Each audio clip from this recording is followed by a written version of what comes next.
Algumas coisas que nós cantamos, talvez nós deveríamos orar, não é verdade? Algumas coisas que nós cantamos, às vezes nós deveríamos orar, né? Porque o final do cântico aí que está projetado, né? Ele tem uma resposta profética, ou melhor, uma resposta que os profetas davam enquanto eles eram chamados, não é? Eis-me aqui, Senhor.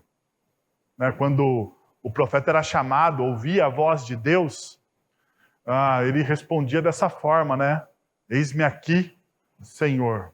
Né? Então, talvez, uma das coisas, muitas vezes, uma das práticas da espiritualidade do Antigo Testamento, talvez nós não incorporamos no Novo Testamento, né? Ou melhor dizendo, na igreja moderna, é que aquilo que nós cantamos, nós oramos. É tão verdade que aquilo que nós cantamos, nós oramos no Antigo Testamento, que existe o livro de Salmos. Perceberam? O livro de Salmos é uma coletânea, né, de canções, mas canções que são verdadeiras orações. Então, aquilo que nós cantamos, nós oramos, porque aquilo que nós cantamos e oramos molda o nosso coração. E hoje, na nossa série Em Busca de Ânimo, a gente vai falar, ou nós vamos falar, né, de uma canção, nós vamos meditar em uma canção. Mas antes da gente entrar no início dessa canção, porque eu falei assim, bom, eu vou matar um capítulo em uma pregação. Daí, lê do engano, né? É aquela coisa que você fala assim, né? No começo da história, fala assim, bom, eu vou conseguir fazer isso aqui em um capítulo. Eu pensei, no começo da exposição do livro de Apocalipse, que daria umas 20 aulas, né? Mas já passou das 20 há muito tempo, e a gente não consegue passar aí, terminar o texto, porque o texto é rico, né? E quando o texto é rico, quando o texto é profundo, quando o texto nos leva a reflexões, né? Quando o Espírito Santo fala ao nosso coração, a gente não consegue sair dali. Pelo menos essa é a minha impressão, né, quando eu estou estudando as Sagradas Escrituras. Bom, mas antes de eu entrar com vocês no texto, deixa eu fazer algumas perguntas para provocar o seu coração a uma reflexão um pouquinho mais profunda. O que você faz quando você ouve um não? Você já ouviu um não na sua vida? Já ouviu um não? Não. Seja o fora de uma namorada ou namorado, seja o não de um patrão, né? Seja o não de um pai, seja o não, né? Você está ouvindo ali o não. Qual é a sua reação? O que você faz quando você ouve um não?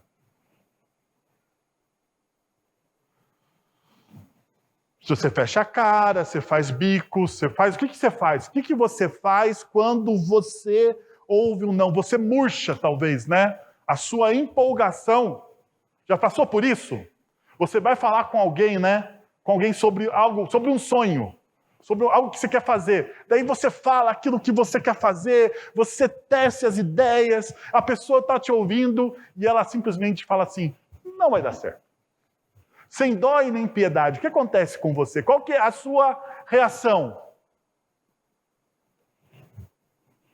É talvez uma falta de ânimo, né?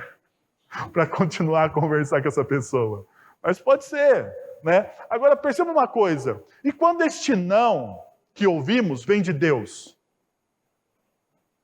Porque assim, existe no imaginário popular, ou melhor dizendo, existe no imaginário evangélico, que Deus sempre vai dizer sim às nossas orações. Não é verdade? A gente pensa assim, a gente olha dessa forma, né? E muitas vezes a gente ora, né? A gente ora dessa forma, a gente ora empenhando, pensando e observando que Deus vai dizer sim às minhas orações. Deus, eu estou pedindo em nome de Jesus, e se eu estou pedindo em nome de Jesus, afinal de contas, Ele não pode me negar. Ele não pode me negar, porque nós fazemos uma interpretação reducionista daquilo que Jesus diz a respeito, né, da oração, quando ele fala que tudo que vocês pedirem em meu nome, o Pai o fará. Então a gente pensa assim, tudo que a gente vai pedir em nome de Jesus, né, Deus vai fazer. Então a gente vai ouvir sempre o quê? Sim. Mas deixa eu entrar em um pouco mais profundo em você, no seu coração. E quando você ouve não? Mesmo orando em nome de Jesus. Quando não vem a cura? Quando não vem a cura? Eu não sei se vocês sabem, mas a Lu cantou aqui, né? Bendiz, ó minha alma, ao Senhor, né? Senhor, tu és maravilhoso. Enquanto a Lu estava cantando aqui com o Caio, veio ao meu coração que nos últimos de sábado para quarta-feira, ela perdeu 2 entes queridos nessa pandemia. O sogro e o cunhado. Daí como que ela pode chegar aqui? Porque a família orou em nome de Jesus. Nós, como igreja, também oramos em nome de Jesus. E agora ela se coloca aqui e diz, bendiz a minha alma ao Senhor. Senhor, tu és maravilhoso. Nós ouvimos não. Quantas vezes nós oramos, pedimos? E sabe qual que é o grande problema, meus irmãos e minhas irmãs? É que muitas vezes os nãos que nós ouvimos de Deus, nós não resolvemos ele no nosso coração. Sabe?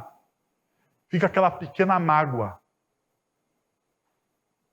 Sabe aquela pequena mágoa que você guarda no seu coração escondido? Você talvez passe por isso e sinta isso muitas vezes diante dos seus relacionamentos.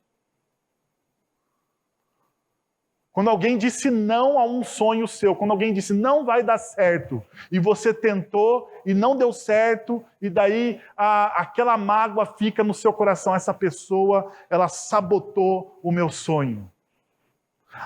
Essa pessoa sabotou a minha vontade. E a pergunta que eu quero que você responda de maneira sincera no seu coração é: será que você não tem isso em relação a Deus? Será que diante de Deus, ou diante da soberania de Deus, quando Ele diz o não dele, você crê que esse não é a boa, perfeita e agradável vontade de Deus sendo realizada na sua vida?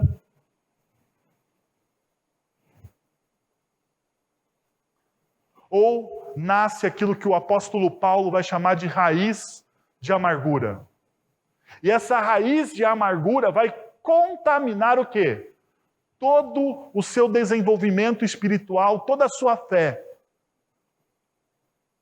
Porque você não soube lidar com o não.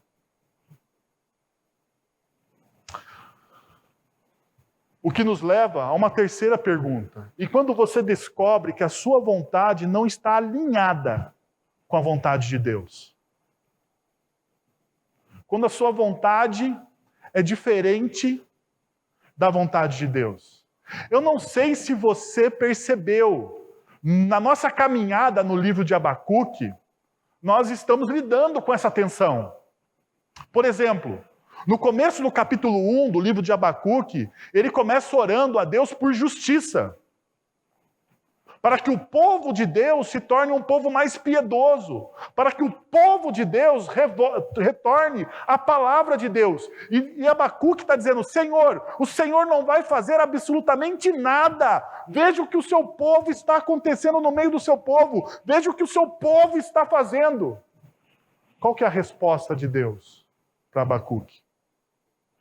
Abacuque, você não está vendo, mas eu já estou fazendo. Eu já estou fazendo, inclusive, eu estou levantando um povo, os caldeus, os babilônicos. Sabe esse povo que agora está surgindo, essa nova potência mundial? Sou eu que estou levantando eles. E olha, eu vou levantar eles para trazer justiça sobre Israel. Porque, afinal de contas, vocês se afastaram tanto da minha palavra, vocês se afastaram tanto da minha vontade, que agora eu vou trazer justiça. Como eu disse em Deuteronômio, que eu traria justiça para vocês, se vocês se afastassem da minha palavra. Então perceba, Abacuque pede uma coisa, Deus responde à oração de Abacuque. É do jeito que ele queria? Não. Daí Abacuque ora novamente, né? Ele chega na segunda oração e fala assim, mas Senhor vai levantar os caldeus, os babilônicos, esse povo ímpio, esse povo pagão que não ama o Senhor, que não é o Senhor que está levantando essa verdade, esse povo, é o Senhor que está fazendo isso. Você acha mesmo que tem que fazer isso, Senhor? E daí o que Abacuque ouve de novo? Acho que eu tenho que fazer isso, afinal de contas eu sou Deus. E um dos pressupostos de ser Deus é que eu sei todas as coisas, não é? Acho, Abacuque, eu estou fazendo exatamente isso. Eu estou levantando os caldeus, eu estou fazendo exatamente isso e vou fazer isso. Vou fazer isso, vou trazer justiça.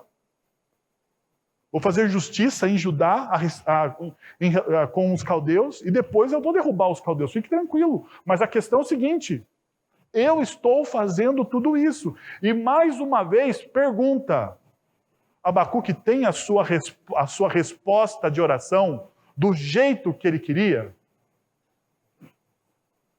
Não. Ele não tem. E daí, meus irmãos?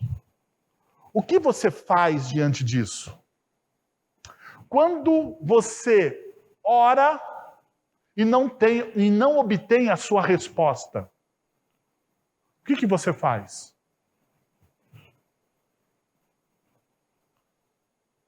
Sabe que a minha impressão é o seguinte: pessoas começam muito bem a vida cristã. Elas têm uma experiência de conversão, elas são fervorosas na oração, elas são ávidas para evangelizar, mas em algum momento, em um determinado momento da vida dela, ela tem alguma decepção. Ela ouve um não de Deus. E ao invés de perceber que esse não é a boa, perfeita e agradável vontade de Deus sendo feita na vida dela, ela cria uma mágoa, essa mágoa se torna uma raiz de amargura e isso contamina a fé dela. Então, o que Abacuque me ensina? Diante do não de Deus, eu devo cantar. Eu devo cantar.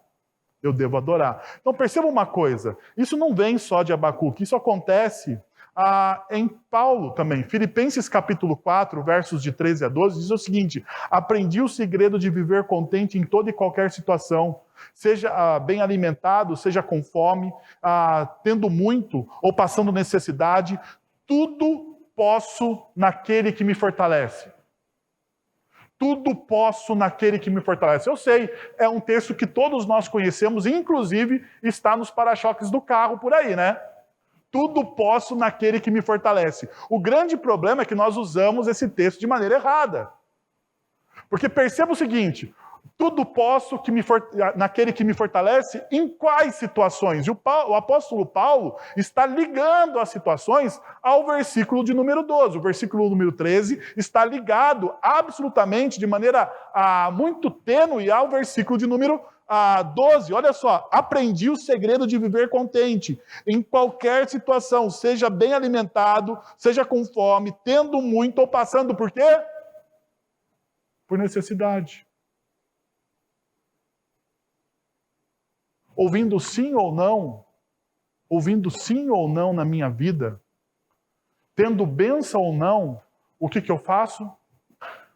Tudo posso naquele que me fortalece.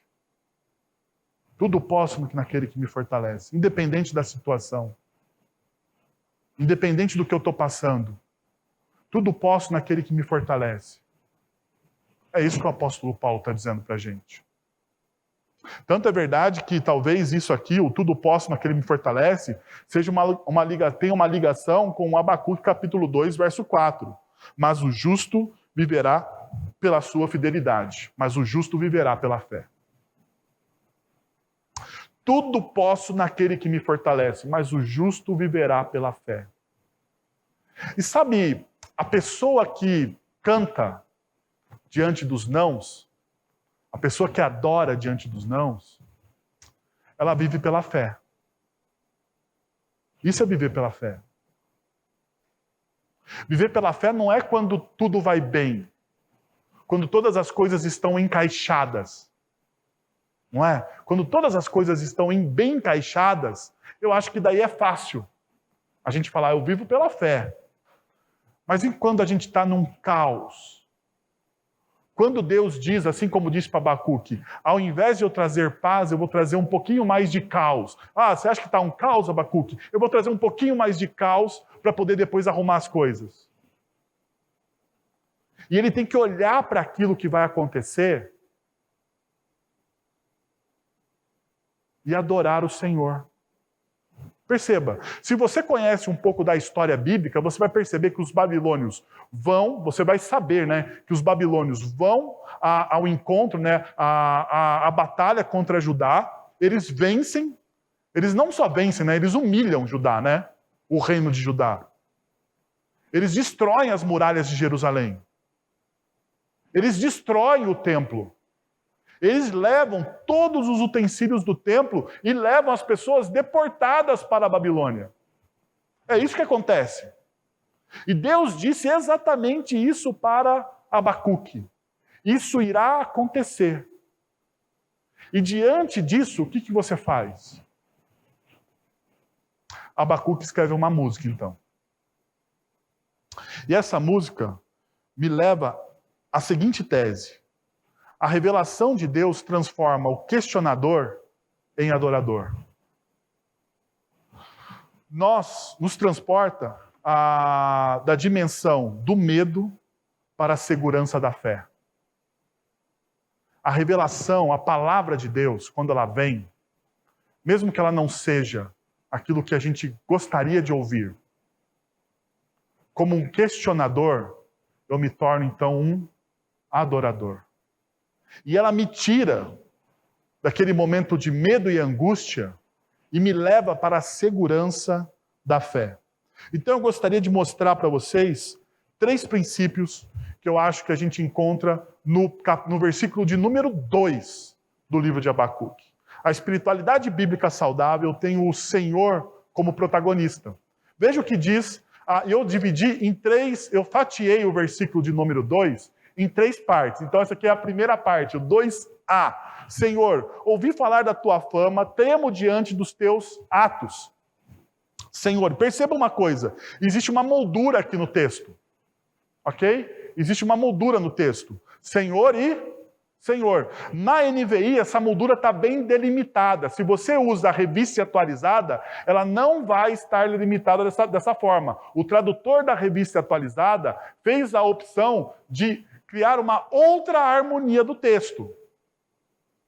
Mas talvez, na minha opinião, a melhor tradução seja essa. Por quê? Porque você coloca o Senhor como a moldura de tudo que está acontecendo, de tudo aquilo que Ele está dizendo. E a gente já vai olhar o miolo desse texto. Mas, porém, esse Senhor, a verdadeira experiência de fé, tem o Salvador Yahvé, né? Aquele que é o Senhor de todas as coisas, como a moldura, aquele que conduz, determina os limites e confirma a segurança.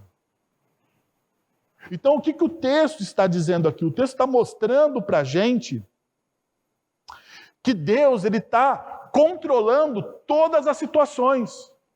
Ele fala, Senhor, Senhor.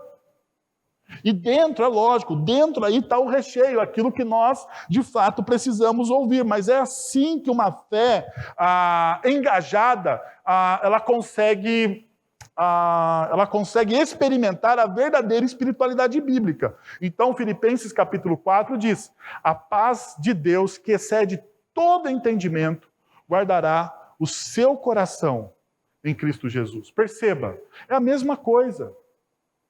Qual que é o molde da fé aqui para Paulo? A paz de todo, que excede todo entendimento, guardará o seu coração e mente aonde? Em Cristo Jesus. Porque se você não estiver em Cristo Jesus, o que acontece? Você não tem a paz, você não tem todo o entendimento, o seu coração não é guardado e a mente de você está condenada.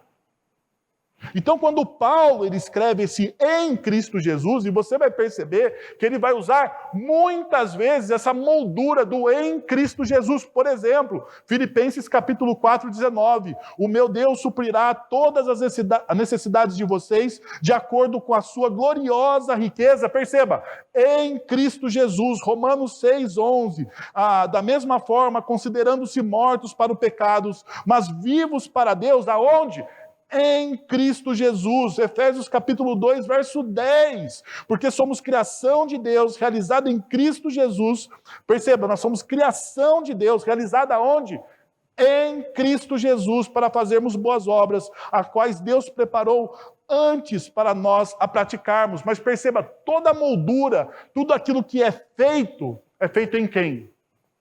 Em Cristo Jesus. Então, a questão aqui do texto me leva a um confronto cultural. Quem é o protagonista da sua fé? Esse é o confronto cultural. Todo texto bíblico tem um confronto cultural. E o confronto cultural aqui é: quem é o protagonista da sua fé? Por que eu vou dizer isso para vocês? Porque Judá, eles confiavam muito mais no Egito como parceiro naquela época do que em Deus, do que na aliança que eles tinham com Deus. Então eles confiavam muito mais no poder militar do Egito e na proteção do Egito do que em Deus. Quem que era o protagonista da fé do reino de Judá? Deus ou o Egito? O Egito. O Egito era o grande protagonista. Por quê? Porque o Egito tinha poder militar, o Egito tinha grandes nações, era uma das grandes potências daquela época. Então o que fazia Judá? Ele se submetia ao domínio do Egito, ao invés de seguir as leis do Senhor. Pergunta: quem é o protagonista da sua fé? A quem que você se submete? É o que o texto está dizendo. A quem você coloca como aquele que molda as suas atitudes? Sabe a moldura? Que dá limite às suas atitudes.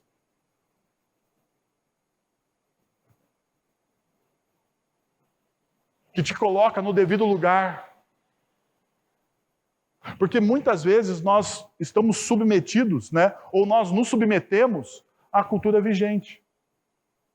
Quem que molda os meus atos no meu trabalho? A minha fé ou a prática corporativa que eu estou inserido?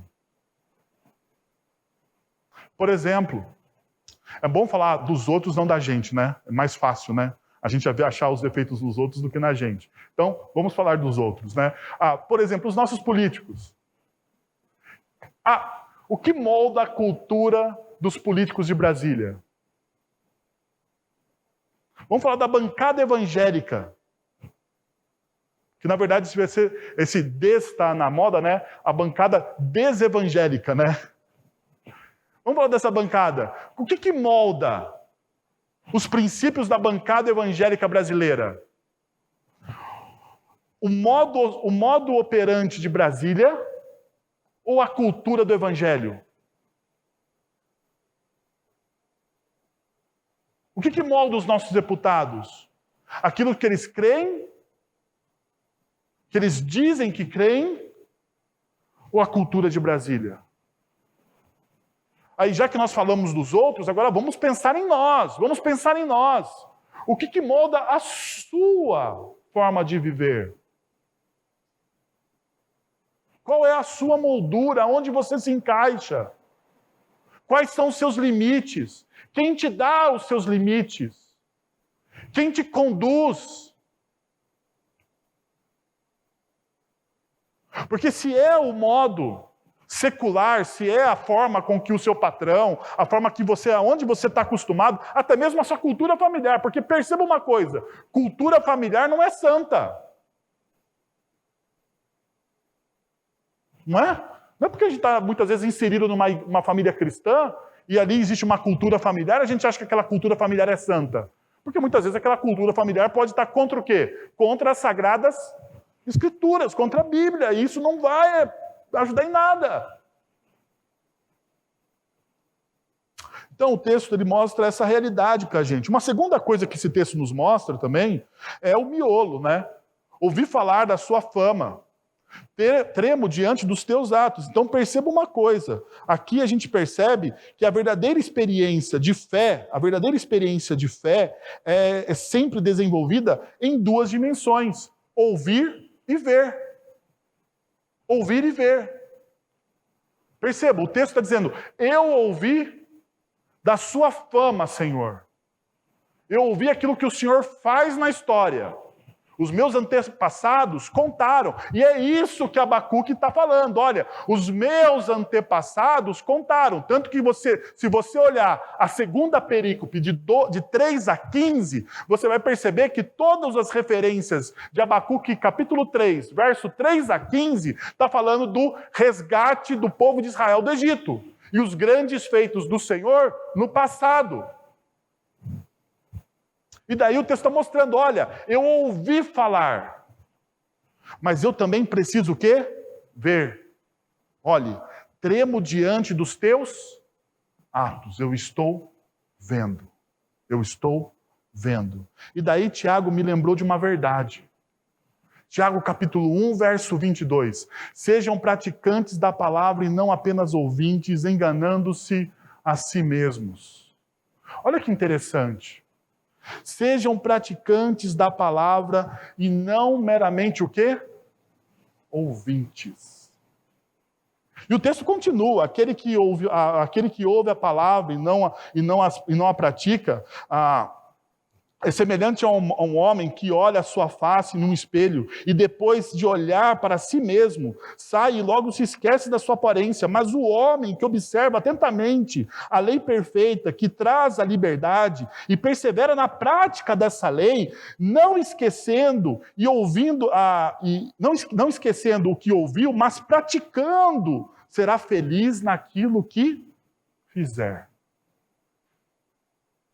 Será feliz naquilo que fizer. Verso 25.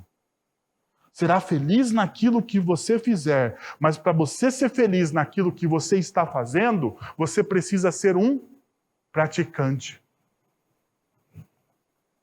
A pergunta, então, é: como nós passamos de ouvintes a praticantes da palavra? Porque muitas vezes, meus irmãos, nós somos bons ouvintes, não somos?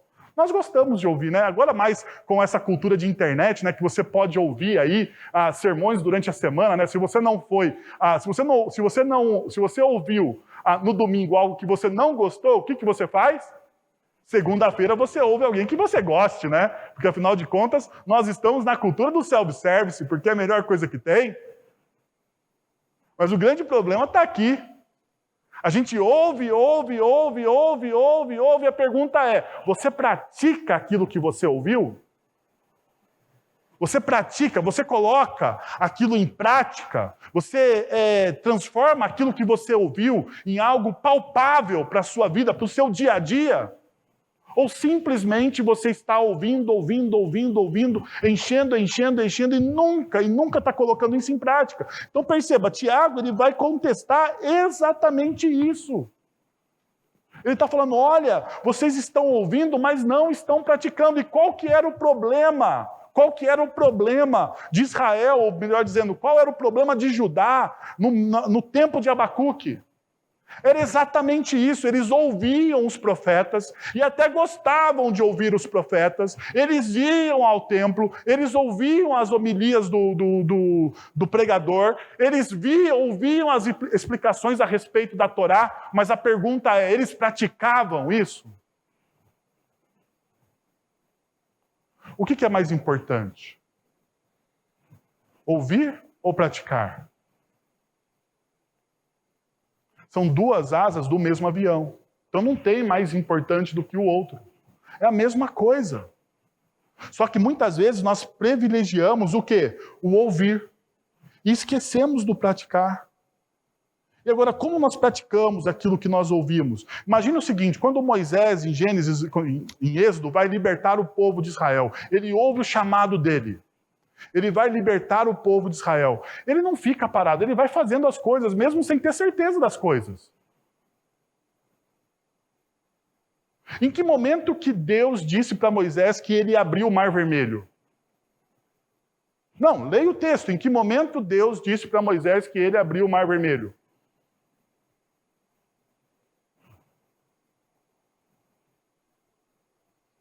E se ele disse antes, e como, quem garantiu que ele ia abrir o Mar Vermelho? Então você imagine o drama daquele homem. Vou tirar vocês daqui do Egito. Beleza, porque Deus disse que ele tinha que fazer aquilo.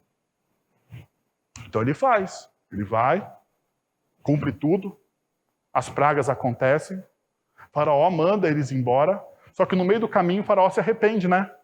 E fala, vamos caçar aquele povo. E o povo já estava saindo do Egito. Eles estavam diante do mar. O comboio de Faraó atrás deles. O que você faz? Classicamente, de maneira clássica, né? Porque o que tem na nossa cultura é isso, né? Moisés, ele estende o cajado para o mar, né? Com uma confiança tremenda, e o mar se abre.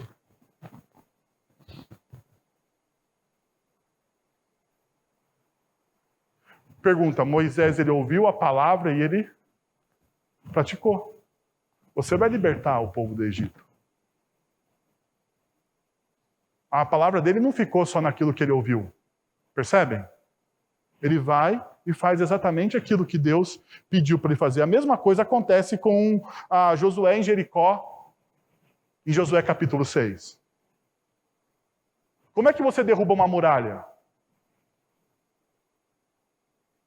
Se você se perguntar para mim, né, eu não sei.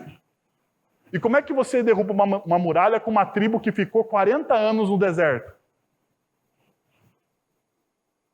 Como é que você faz isso? Você toca umas trombetas, dá umas voltas na muralha e ela cai? É isso? Tem condições num negócio desse? Mas a muralha caiu por quê? Porque eles fizeram exatamente o que Deus mandou. Eles ouviram a voz de Deus e eles praticaram. Por mais absurdo, perceba, por mais absurdo que pareça aquilo. Não é? Porque se Deus falasse para um de nós, eu vou abrir o Mar Vermelho, cristãos do século XXI olhariam para Deus e falariam assim, mas será? Será que a ciência corrobora, né? Porque agora a ciência é tudo, né, na nossa vida.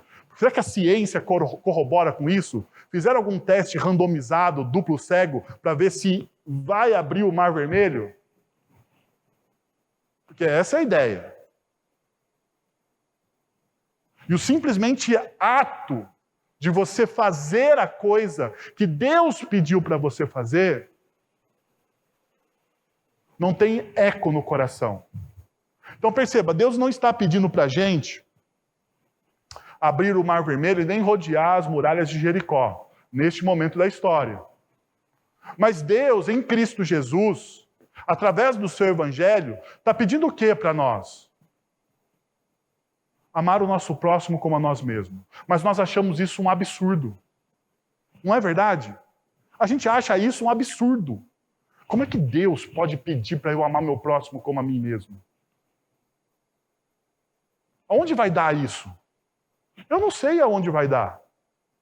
Vai dar aonde Deus determinar que dê, mas você precisa experimentar isso. Não é verdade isso? Você precisa experimentar isso. Você precisa abrir mão do seu domínio sobre a coisa e deixar que Deus emoldure a sua vida. Perceberam? Você precisa abrir mão do domínio que você tem sobre a coisa e deixar que Deus seja a moldura da sua vida. Mas nós temos uma tremenda dificuldade com isso. E perceba, toda vez que o povo não fez a palavra que Deus deu a eles, que eles não praticaram a palavra que Deus deu a eles, o que aconteceu? Números capítulo 13 e 14, quando o povo está prestes a entrar na terra prometida. Moisés então envia o quê? 12 espias. Não é isso que o texto diz lá? 12 homens para espiar a terra. E daí, desses 12 homens, 10 vêm e dizem, olha, é muito bonito, é muito legal, realmente, é uma terra que emana leite e mel. Porém, tem uns gigantes lá, e olha só, nós passamos muito tempo lá no Egito, nós estamos cansados desse tempo de andar no deserto, nós não vamos conseguir vencer esses caras, não. Vamos passar a bola. Não, não vai dar certo. Daí 2 disseram, né? Não, se Deus está dando, vamos lá. Qual que foi a decisão do povo? Não vamos. Quanto tempo eles passaram no deserto? 40 anos. Só porque eles não obedeceram. Só porque eles não praticaram a palavra que Deus tinha dado a eles. Perceberam a lógica do texto, do ensinamento bíblico? A palavra de Deus não foi moldura para eles. Isso também acontece quando em Mateus capítulo 14, Jesus está andando sobre as águas, e Pedro então desafia Jesus. Se é o Senhor, permita que eu vá até a ti andando aí. Não é isso que o texto diz? É isso que o texto diz. E daí o que acontece? O Senhor Jesus olha para Pedro e fala, venha. Então Pedro começa a fazer o quê? A andar sobre as águas. Uma coisa simples. Não é? Para quem tem fé. Para quem obedece à mensagem do Evangelho. Mas a partir do momento que Pedro tira os olhos de Jesus e olha para o tamanho das ondas que estão ao seu redor, o que ele acontece? Ele afunda. Por que ele afunda? Porque Jesus não é mais a moldura da vida dele.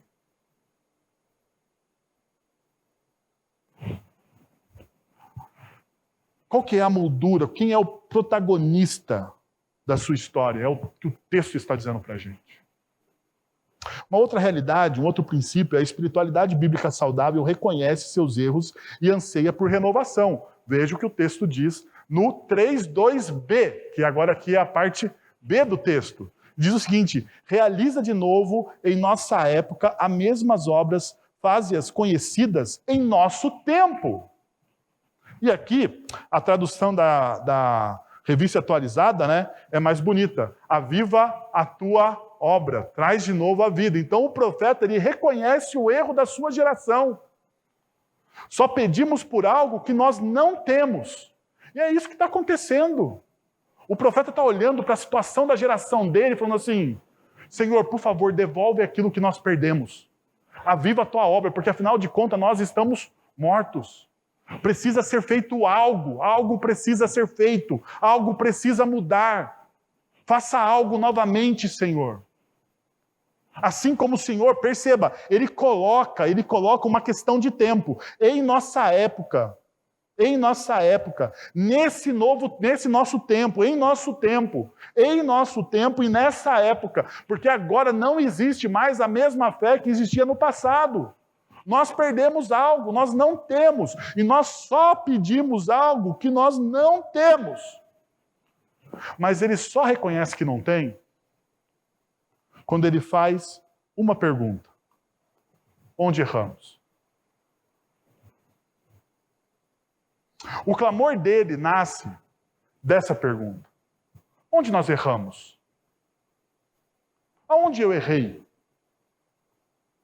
Aviva, Senhor, a tua obra, realiza de novo aquilo que o Senhor fez no passado.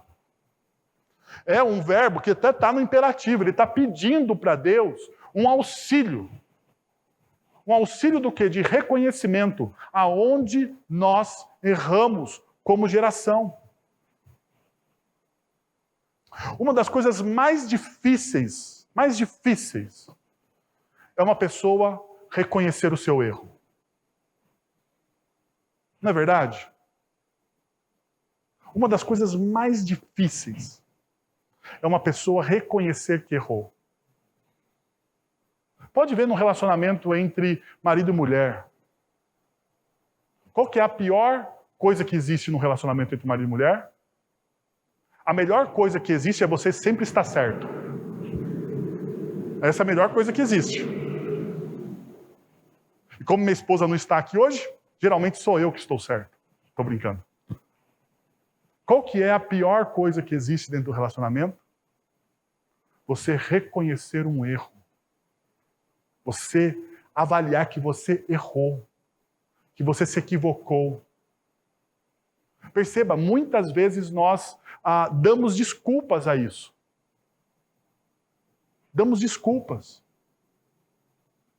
Por exemplo, o exemplo clássico, eu vou trazer um exemplo clássico para vocês perceberem quantas vezes nós criamos desculpas para os erros que nós cometemos. Gênesis capítulo 3. É o erro clássico. Está lá o homem e a mulher felizes no jardim do Éden. A serpente entra na história, corrompe as palavras de Deus, engana a Eva, que por sua vez engana Adão, e todos lá comem do fruto do bem e do mal. Deus então está passeando no jardim. Deus está passeando no jardim. Ele olha e fala, cadê o Adão? E começa a chamar. É lógico, Deus está nos ensinando, porque ele já sabia, né? Ele é tudo poderoso, onisciente, onipresente, mas ele está querendo ensinar a humanidade. Então Deus começa a chamar. Adão, onde você está? O que Adão responde? Eu estava nu, então eu me escondi. Deus pergunta, quem disse que você estava nu? Acaso você comeu do fruto do conhecimento do bem e do mal? O fruto que eu ordenei para você não comer? O que Deus vai dizer? O que Adão vai dizer? Desculpa. Foi a mulher que tu me deste. O que Adão deveria ter feito? A pergunta é, alguém te deu do fruto para comer? A pergunta não era essa.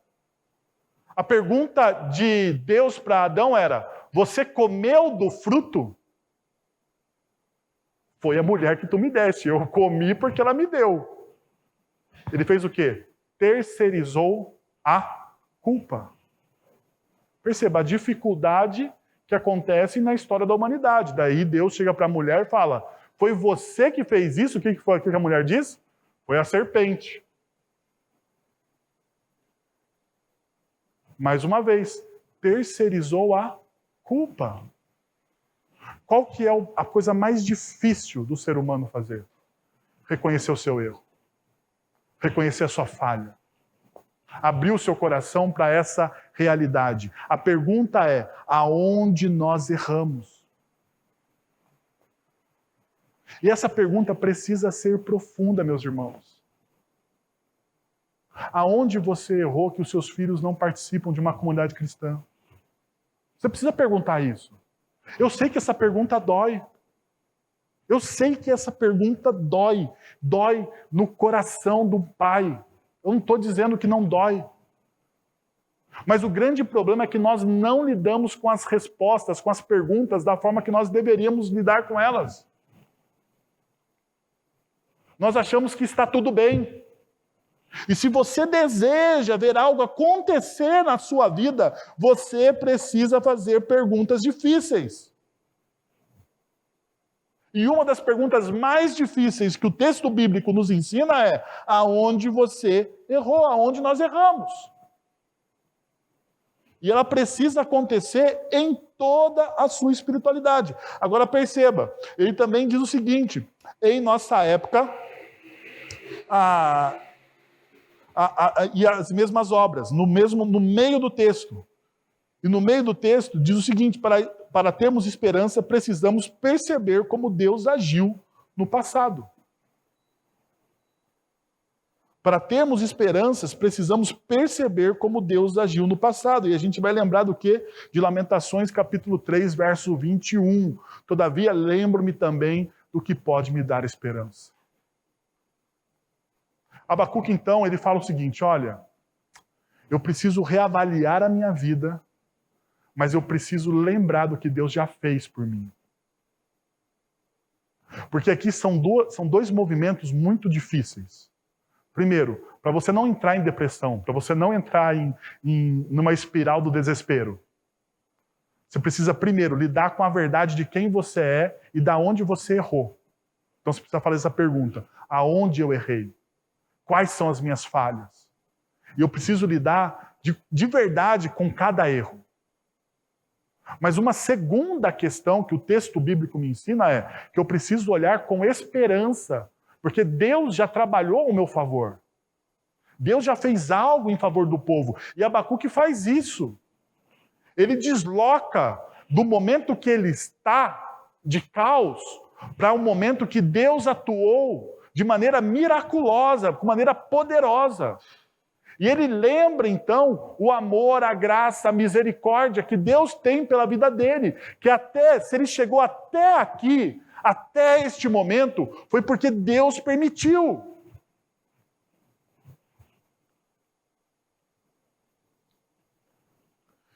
E por último, a espiritualidade bíblica saudável submete-se à justiça de Deus, confiante em sua misericórdia. Agora perceba, em tua ira, lembra-te da misericórdia. Em tua ira, lembra da misericórdia. Uma primeira coisa que eu gostaria de chamar a sua atenção é que o termo traduzido por ira, como costumeiramente traduzido, na ira, lembra-te da misericórdia, tanto a Revista Atualizada como a NVI traduz da mesma forma. Em vez disso, a palavra indica um estado de agitação e perturbação. A palavra ira aí não é ira no sentido de ira, mas é um sentido de agitação e perturbação. E a pergunta é: por que agitação e perturbação? Porque o pecado provoca isso. Porque a nossa maldade provoca isso. Uma coisa que nós precisamos lembrar é que o pecado ele tira as coisas do lugar. Que o pecado, apesar de muitas vezes nós gostarmos, nós sermos atraídos pelo pecado, a gente não pode mentir, nós somos atraídos muitas vezes pelo pecado. Nós não podemos fantasiar que o pecado é uma coisa má. Que nós detestamos o pecado. Não, pelo contrário. Muitos dos pecados, muitas das coisas que enchem às vezes o nosso coração são atraídas, são atrativas. O pecado muitas vezes enche o nosso coração. E o texto bíblico nos mostra isso. E daí, a gente precisa relembrar o que Paulo vai dizer em Romanos capítulo 1, verso 18. Que a ira de Deus se revela contra toda impiedade e perversão dos homens que detêm a verdade pela injustiça. E o que é, então, essa ira? Perceba, é a perversão da verdade pela injustiça. É você deter a verdade pela injustiça. Lembra? Abacuque capítulo 1, verso 4? Eles torceram a justiça? Eles viveram a justiça do avesso? É o que Paulo está dizendo. Olha, a ira do Senhor ela se acende contra isso. Mas uma verdade, a ira de Deus revela a nossa necessidade da graça. Sempre vai ser assim. E isso fica explícito no povo de Israel. A ira de Deus revela a nossa necessidade da graça. E o texto, então, ele termina com a palavra misericórdia. Misericórdia é aquela palavra do miserável do coração de Deus. É aquele que é o misério cardia, As duas palavras. Eu tenho misericórdia, eu olho para ele, eu olho para essa pessoa na sua miséria, nas suas lutas, nas suas dificuldades. Eu entendo, eu compreendo. E é isso que Deus está dizendo. Olha, é isso que o Abacuque está pedindo para Deus, na verdade. Ele está falando assim: Deus, lembra da minha miséria, lembra das minhas dificuldades, lembra da minha pequenez, lembra que eu não consigo. Lembra que eu não consigo. Eu não consigo. Tenha misericórdia, então, porque eu não consigo. E daí eu lembrei de Tessalonicenses, 1 Tessalonicenses 1, de 9 a 10. Como se voltaram para Deus, deixando os ídolos, a fim de servir a Deus vivo e verdadeiro, e esperar dos céus seu Filho, a quem ressuscitou dos mortos, Jesus, que nos livrará da ira que há de vir. Perceba o que o Paulo está dizendo aqui. Paulo está falando: Vocês, igreja de Tessalônica, abriram mão da sua idolatria. E porque vocês abriram a mão da sua idolatria, vocês tiveram o seu coração reorientado. Agora vocês servem e adoram ao Deus verdadeiro. E porque vocês servem e adoram ao Deus verdadeiro, a partir desse momento, a ira não está mais sobre vocês. Vocês vivem no tempo da graça. Então perceba, Deus está convidando você a um movimento de reorientação do seu coração. Você perceber que a ira dele não é para aniquilar a sua vida, a ira dele é para trazer justiça. E na justiça de Deus, existe amor, graça e misericórdia. É aonde você é alcançado. O Evangelho ele é constituído das duas verdades. Da verdade de que Deus ele tem justiça, mas ao mesmo tempo ele tem graça, ele tem amor. Então Abacuque ele ora, lembra, Senhor, das minhas fraquezas. Lembra, Senhor, que eu sou fraco. Eu preciso do Senhor. Perceba então, meus irmãos, o texto que nós lemos, o versículo que nós lemos, nos conduz a algumas perguntas. Primeiro, quem é o protagonista da sua fé? O seu eu ou o seu Deus? Quem é o protagonista da sua fé? Uma segunda coisa que eu gostaria que você respondesse em oração é o seguinte: você já reconheceu de forma honesta os seus erros e diante disso tomou uma nova direção? Aonde você errou? Mas honestidade. Honestidade. Sabe o que me deixa assim perplexo com algumas coisas? Por exemplo, a gente vai orar no momento de confissão. Né? No momento de confissão, a gente vai orar e a gente pede para Deus perdoar por todos os nossos pecados. Não é isso que a gente faz muitas vezes? Senhor, perdoa todos os meus pecados. Eu tenho uma dificuldade com isso, eu acho que você deveria nomear os seus pecados. Porque isso é que é ser honesto. Senhor, eu sou viciado em pornografia. Então me perdoa, porque eu sou viciado nisso. Eu não consigo deixar de ver. Senhor, me perdoa porque às vezes eu como mais do que eu deveria. É pecado, gente. Glutonaria. A gente não fala. Senhor, me perdoa porque eu falo mais do que eu deveria. Eu fofoco demais.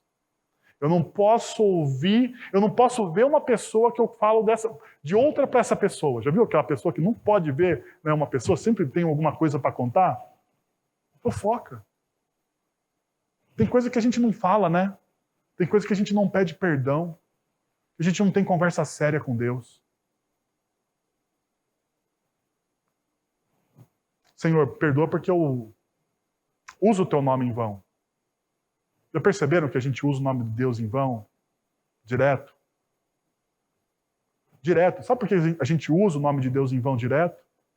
Porque diferente da antiga aliança, o nome de Deus em vão não é você dizer assim, ai meu Deus, ai tomei o nome de Deus em vão. Não. O pessoal da antiga aliança vivia nessa esfera. Você agora é santuário de Deus. Não é assim que a Bíblia me ensina? Vós sois agora o quê? Santuário do Espírito Santo. 1 Coríntios. Sabe quando você toma o seu nome do seu Deus em vão? Quando você peca. Porque você é o santuário. Você não pede perdão por isso. Eu acho que está na hora de você ter uma conversa séria com Deus. Séria. E ainda, por fim, você se submete à justiça de Deus para ser transformado e liberto dos ídolos do seu coração? Você se submete à justiça dele? Você orou e Deus disse não. Você orou e Deus disse não. Ao invés de você ver isso como uma repreensão, no sentido de, Deus é mau, veja isso como uma admoestação.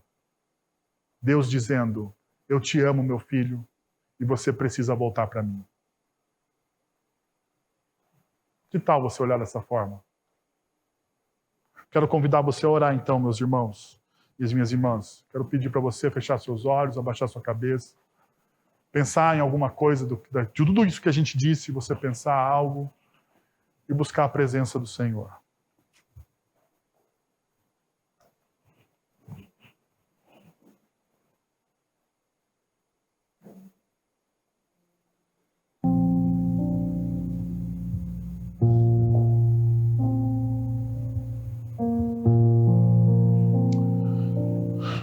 Senhor, nós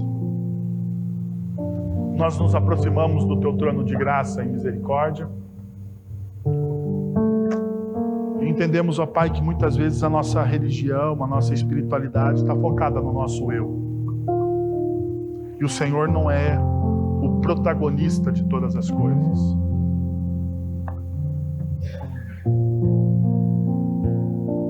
Muitas vezes queremos usurpar a Tua glória, Senhor. Queremos viver mais, queremos mais de nós mesmos.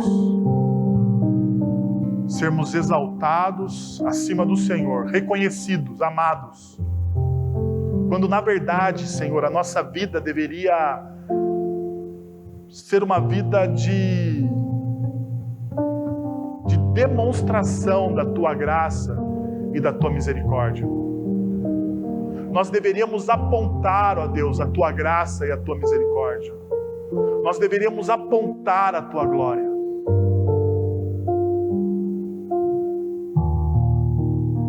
Senhor, nós queremos confessar, ó Pai, os nossos pecados de maneira honesta. Honesta, Senhor. Sem arrependimento não existe avivamento. Sem arrependimento não existe transformação. E a verdade é que o que nos falta, Senhor, como igreja, para que o nosso coração se apegue ao Senhor, é arrependimento. Arrependimento pelos nossos pecados, arrependimento pelas nossas falhas, arrependimento por aquilo que ofende a Tua santidade, Senhor. Diariamente nós ofendemos a Tua santidade, Pai, porque nós somos o templo do Teu Espírito. O sacrifício de Cristo Jesus na cruz do Calvário tornou cada pessoa aqui presente templo do Espírito Santo de Deus.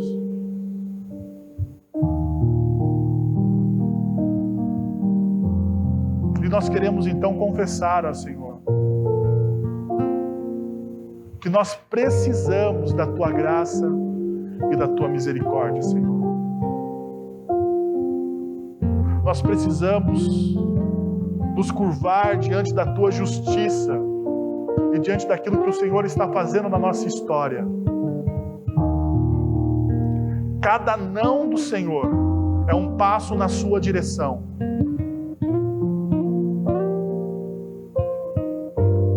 A cada não que eu ouço do Senhor é uma forma do Senhor moldar, lapidar a minha fé, para buscar cada vez mais o Senhor, e amar cada vez mais o Senhor. Porque eu creio que a Tua boa, perfeita e agradável vontade, ela se manifesta também diante dos Teus nãos.